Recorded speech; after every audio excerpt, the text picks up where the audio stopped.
Number 5 relates to indemnity obligations, and that is, don't ignore an insurance company's obligation to pay for the settlement.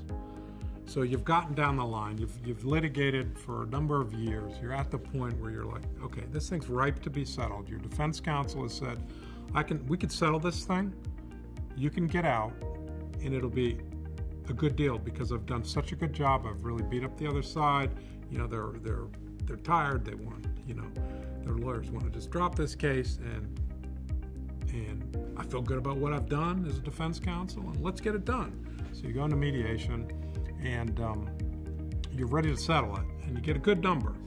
Let's say it's a $20 million claim, and you got a $2 million number or $1 million number, and you're like, okay, we're going to take it. The insurance company sits back and says, oh, no. You can take it.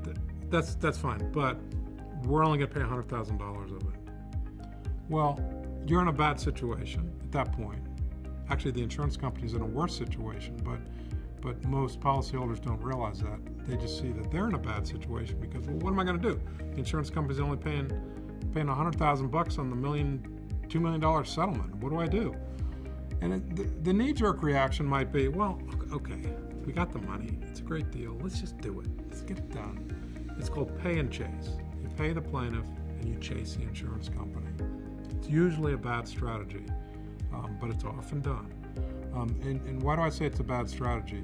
And why is it an opportunity when the insurance company is saying you only get $100,000? Here's why. Because the insurance company is in a very difficult place as well. They won't let you know it, but they are. The place they're in is, what happens if you say no? You have a number on the table, and that number is likely within their policy limits. So they got a $5 million policy and you got a $2 million number, $1 million number to settle. You tell the insurance company, look, here it is, pay it. They got a choice, pay it or don't. If they don't pay it, send them a nice little letter saying, look, we had the opportunity to settle for $1 million. We're holding you responsible for any liability beyond that amount. We're certainly holding you responsible for liability beyond your policy limits. The law supports that. You've turned the tide and you put the insurance company in a very bad position, which is where they should be put in this situation because they're not offering enough money. Now, that being said, they may have a legitimate reason to pay only 90 cents on the dollar, but they probably don't have a legitimate reason to pay only 20 cents on the dollar. So push back, use different tools to get the insurance company to pay, and by all means, don't pay and chase unless that's your strategy.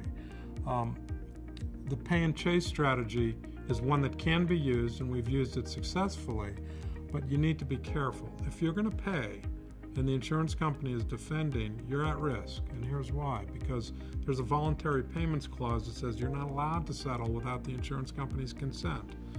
Well, it's sometimes ignored, and if it is ignored, the insurance company gets a free pass.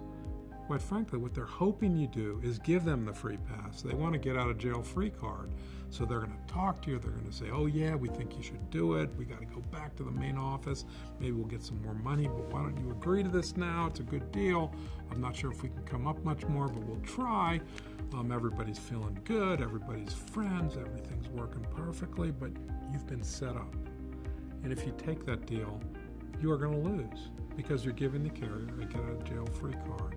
Now, there's ways around that. If you know exactly what to ask for, the insurance company may give it to you. You can ask for a waiver of the voluntary payments clause. There's a whole series of other things you can do. But the bottom line is it's a setup, and it's a setup that happens every time a case is being settled where an insurance company is involved.